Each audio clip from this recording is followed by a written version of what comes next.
The A-List Podcast is brought to you by FanDuel, the exclusive wagering partner of the CLNS Media Network. Thank you all for tuning into the A-List Podcast. Already starting off on a goofy note. First off, the preseason schedule is out. The Celtics are, you could probably find this online, but quickly I'll go through it. Philadelphia, New York, Philly, New York, at Charlotte. That's the Celtics preseason in a nutshell. Sherrod Blakely, Gary Washburn. We're here to talk about the Celtics, as we usually do. Look. Are you guys going to say anything? I've just been rambling for like 30 seconds at this point. You're right, Kwani. You have been rambling. You're right. We're here to talk about the Celtics. Breaking news here. This podcast is very Celtics. What was to say? Is Kwani still on vacay, Gary? Yeah. Kwani's like mentally at the Cape in Birmingham. That's not vacation. Martha's Vineyard or, fancy place. Me and Gary can't get in spots like that. No, we can't. Don't do that. But I'll take it. All right, let's talk about actually quickly. I am special. You guys aren't. One day though. One day. Hall of Fame weekend though. That's what we're focused on. Yeah. It's Celtics list though. That's the one thing we did want to highlight, considering this franchise, the history behind the Celtics. Who stands out to you? Let's start with that. The class that is getting inducted this weekend. Who do you think just stands out overall the most? You probably this was a setup for someone we know too, I guess.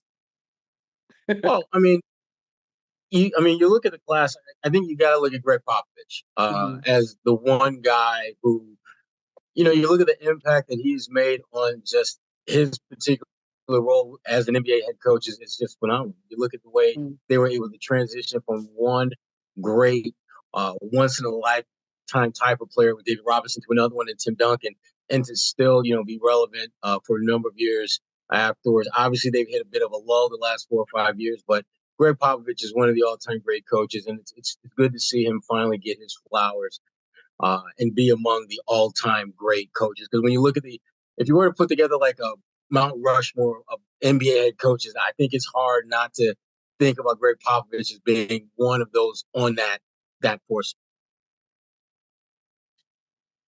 Wow. It's a loaded class with it is Paul Gasol and Dwayne Wade and Tony Parker, Dirk Nowitzki, Greg Popovich, Gene Katie, the Purdue coach. So it's a loaded class.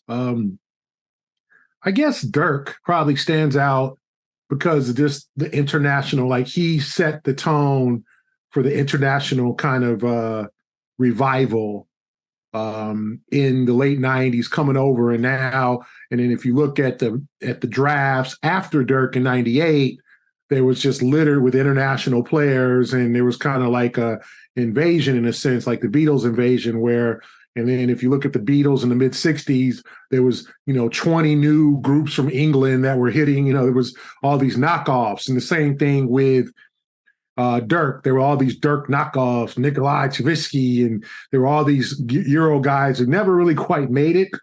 But Dirk was the first. He was the one that kind of started the international explosion of players.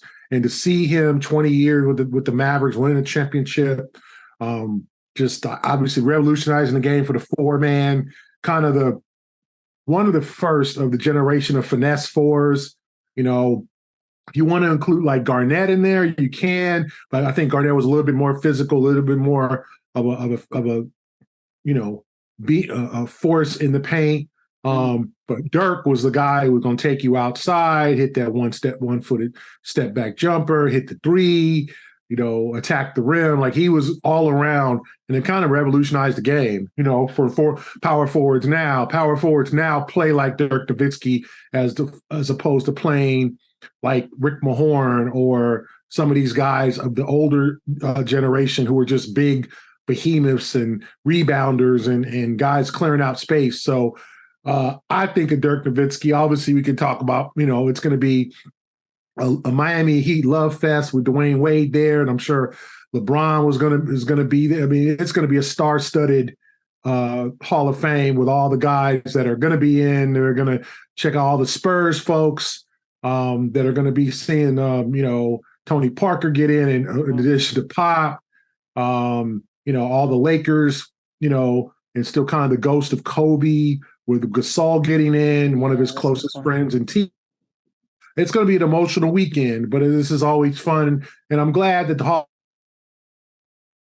where it was not like the opening of the NFL season. It was like no overshadowed, nothing where I think last year and the year before it was like, the opening of the NFL season, it kind of overtook it a little bit. This time, all on its own.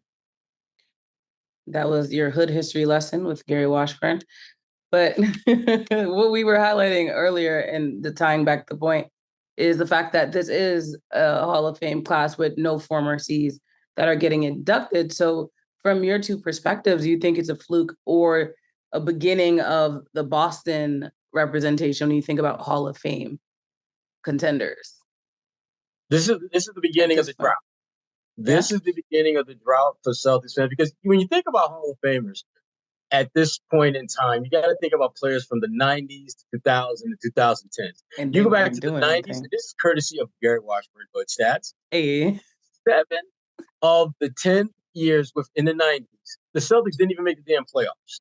So very few players are coming from that era. J.R. Brimmer is not going to be a Hall of Famer. Greg Steensma is not going to be a Hall of Famer. So you can just pretty much forget about the 90s. And the 2000s were better, but not that much better. I mean, they got the championship in 2008, but that decade, I think, is going to be remembered more, not so much for what they accomplished, but what they could have accomplished. When you think about Kevin Garnett and Paul Pierce and Ray Allen coming away with one chip, when that group really should have probably had at least one or two others. So that group, again, those guys that I just mentioned, they're already in the Hall of Fame. So that decade is pretty much already accounted for. And if you look at the 2010s, some good players, but again, it's still relatively young, and that group still hasn't won a championship. And as we all know, the fastest way to being a Hall of Famer is to win championships. Yeah. I don't think Tony Parker would be a Hall of Famer. Well, I don't think, Manu Ginobili would necessarily be a champion in that same regard, and Dirk for that matter. I take that back about Dirk. Dirk would probably be in regardless. But the point is, you have to have team success in order, I think, to have that individual glory that comes with being a Hall of Famer. And beyond that, it's just not enough time. There hasn't been enough time for Jason Tatum, Jaylen Brown, etc. But there's some other couple of possibles, and we may get into that a little bit today, that might get in. But for the most part, you're not going to see those years where 8-9 people get in and 3 or 4 of them are Celtics. Those days are long.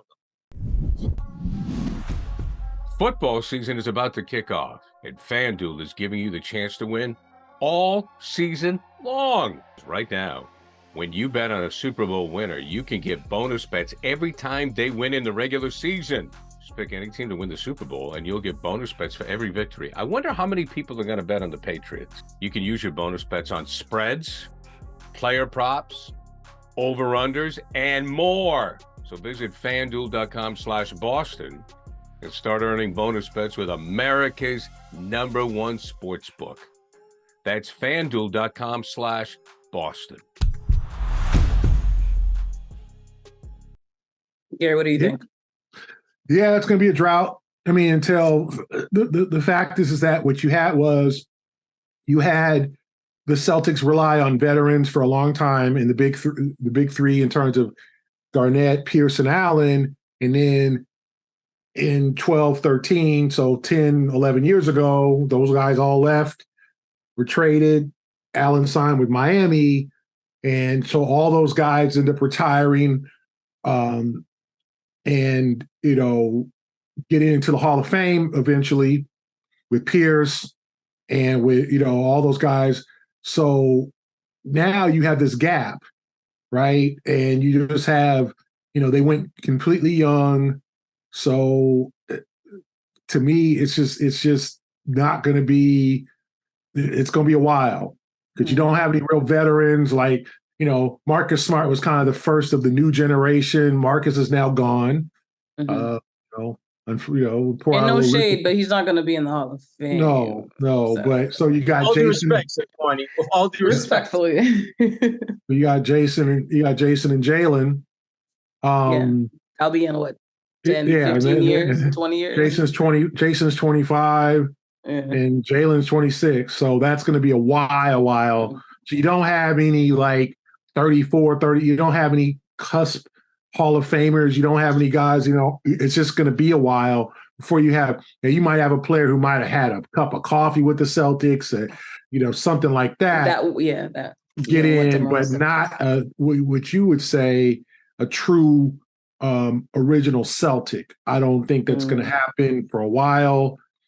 But when you kind of go young and you go old for a long time, remember, like they signed the Big Three in 2007. It was supposed to be a 3-year plan, ended up going pretty much 6.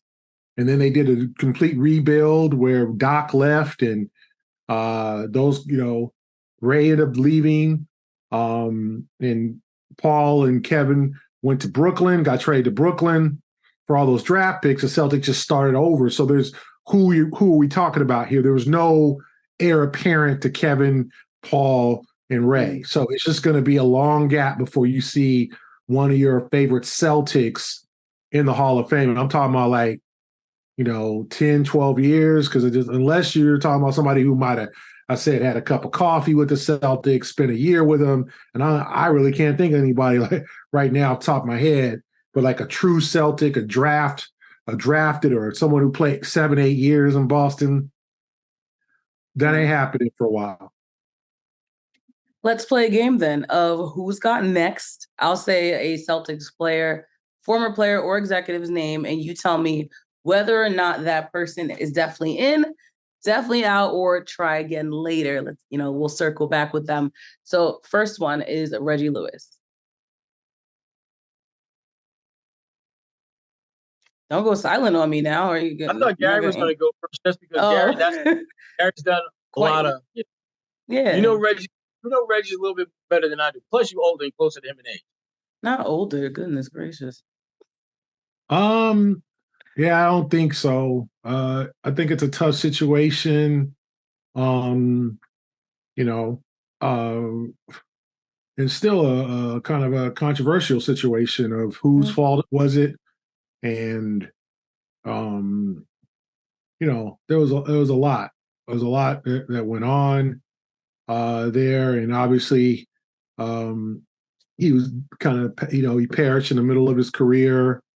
So I don't think there would be a long time happening, just considering the fact, although a great college player, Northeastern, but still the controversy that surrounds his passing, passing in the middle of his career, and the Celtics unfortunately went to the dumps as a team and as a franchise for about almost a decade. After his tragic passing, but no, I just don't see that for Reggie Lewis. As much as I think it would be amazing, and remember the thing that we don't recall, because I remember having this discussion with Cedric Maxwell about Dino Radja.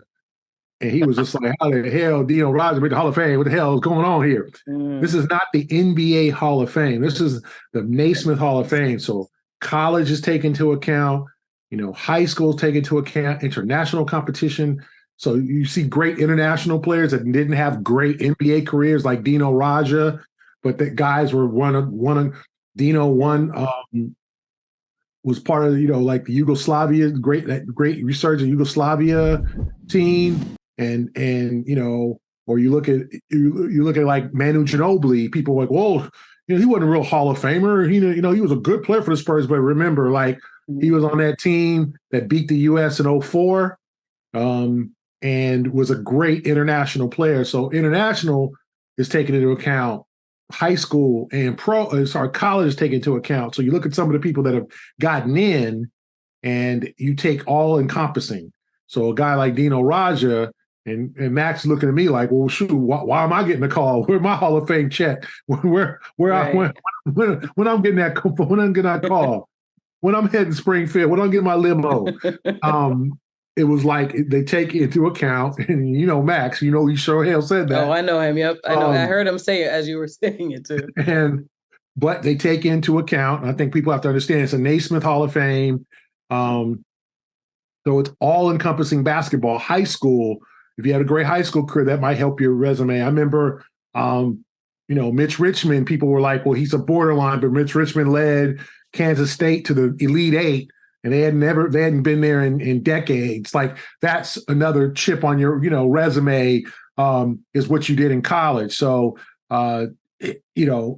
if you want to, someone like a Reggie Lewis might help him, or being on a great high school team at DeMatha. If you look at that, there's been books written about the team with Muggsy Bogues, Reggie Williams, the great Reggie Williams, who, was just a beast at Georgetown. Sherrod sure hell remembers that, him busting up on his Syracuse team over the years. He remembers that.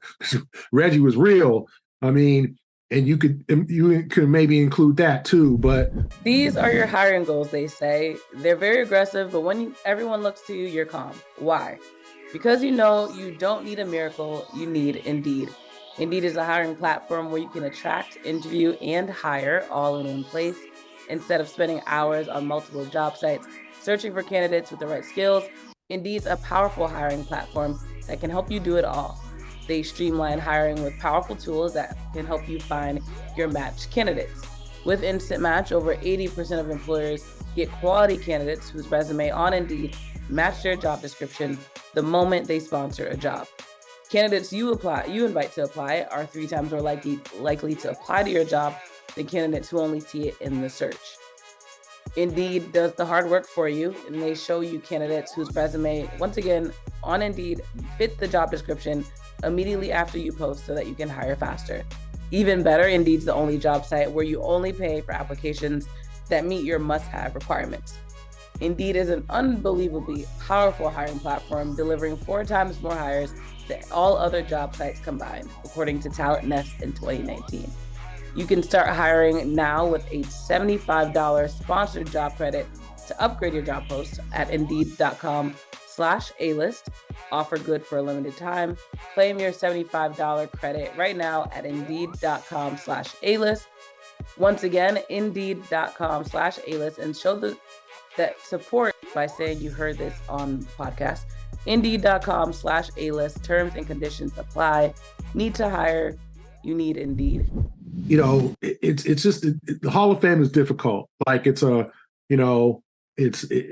encompasses everything. So people can't just say, oh, he wasn't great in the NBA, but you look at the internet, how many gold medals did he win? Did he lead his team? Something like that. And like, as I say, like Manu Ginobili, who's going to be there honoring Tony Parker, and people, well, Ginobili was good, but remember, Argentina won that gold in 2004. That was historic. If you guys remember, I know it's 19 years ago now, but the U.S. That U.S. team in 2004 was a mess, and they end up slipping and losing in the quarters. Sorry, in the semifinals, and winning a bronze. And we can't imagine that now, because with Kobe and all those guys, the Redeem team and LeBron, all these guys, they haven't lost since. But in those days, that was a shocker. Yeah. All right. So no to that one. Sherrod, did you want to chime in already? I would just be reiterating a lot of the stuff that Gary said. Yeah. Bottom line is, everything made sense. That made a lot of sense. And, good player, but there's a body of work that goes beyond just what you did in the NBA. I think Reggie, highly unlikely, but if they start factoring in what he meant to Northeastern in college basketball, all-time leading scorer in school history, and I think also what happened when he was not a Celtic, as Gary pointed out, they sucked for a long time after he left, which I think that says as much about his impact as what he did as a player. So I think he has a very, very slim shot, but I agree with Gary. It's highly unlikely that we'll see him in the Hall. Next on the list, Danny Ainge. I'm saying yes. I'm all for it. Danny, I mean, you look as a player, no, because his body work is good, but as an executive, I think he has. Damn, tell us how you feel, Sherrod. Look. Hell no. At least I'm not coming at Are you crazy? Oh my gosh. Sherrod. He said no. Cut that out. No, as a player, not happening. As an executive, I think he's got a shot. I mean, he's won a championship. He built the Celtics into being a perennial contender for decades, where they were at. They'd have moments here and there, but Danny laid the foundation for what this team is today, and that is a team that year in, year out is in the hunt to win a championship. And you're not going to win a championship if you're not a contender for one at least. And Danny's had a lot to do with that. So yeah, and if he can do some things in Utah, get them, in the next year or two to where they're maybe top 3, top 4 in the West, that only strengthens the case for him as being a potential Hall of Famer getting in as executive. Agree. Yeah, I think he can get in as an executive or a contributor. Remember, our friend Sanders was inducted as a contributor, right? So that's a category that, will be interesting. And remember, too, the 24 class is real thin, I'll say. Yep. Okay, Vince Carter and Jamal Crawford, is about the two that probably first ballot Hall of Famers. Other than that, you're probably going to get a lot of guys like guys overdue to me is Chauncey Billups. He could be up for it. Sherrod's boy from the D. Let's hope a friend, someone I have met and talked to and got to know over the years is Marcus Johnson. Wooden Player of the Year at UCLA, Crenshaw High School. So that's LA to me. Like my uncle, who died 2 weeks before I was born, was the first student body president at Crenshaw High School, and Marcus helped turn that school into a complete basketball power for 30 years. Crenshaw, LA, about Crenshaw. They used to play my high school, and we would all run go to the other side of the court to watch Crenshaw warm up, because that's when you couldn't dunk in warm-ups. So it was like the Harlem Globetrotters came to town. Like they might as well play Sweet Georgia Brown when Crenshaw came to your school, because it was dudes that were like 12 dudes, 15 players, 12, 13 were Division I guys, and they should have came out to Sweet Georgia Brown in those days, and they would just do and then they would just drop the ball in the basket. Like they couldn't dunk, but they would get like high, like the rim would be right here. And so everybody like this, and it's the warm-ups, right? So Marcus Johnson started that. And so I'm rooting for Marcus Johnson. Hopefully it's his time next year. He's fallen short a little bit. So next year's class will be interesting. And it could include maybe a guy who's a former Celtic or two. We'll see. But next year's class is kind of thin. This year's class is loaded. It's just it's superstars. Yeah, D-Wade, Nowitzki, Paul Gasol, Tony Parker. Then Pop decides, if you guys don't know, Pop could have got people like, whoa, why is Pop in? So Pop didn't want to get in. He told the Hall of Fame, do not vote for me. Do not put me on the ballot until all of my guys are in.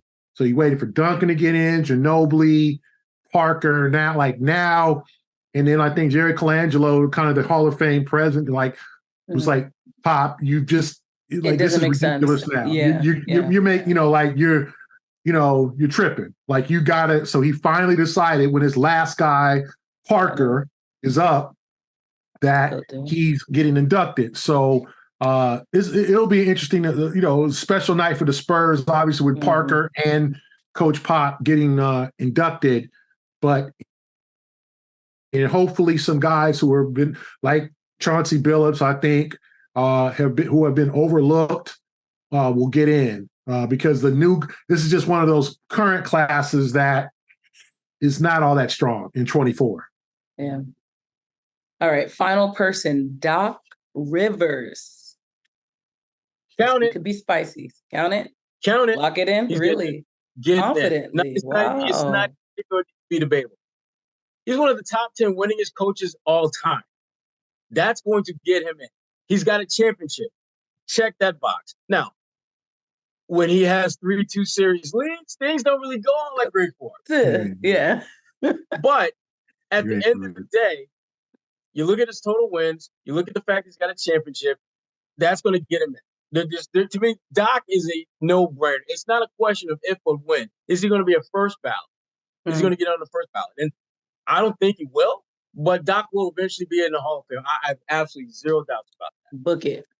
Gary. Book it. Yeah, it's booked.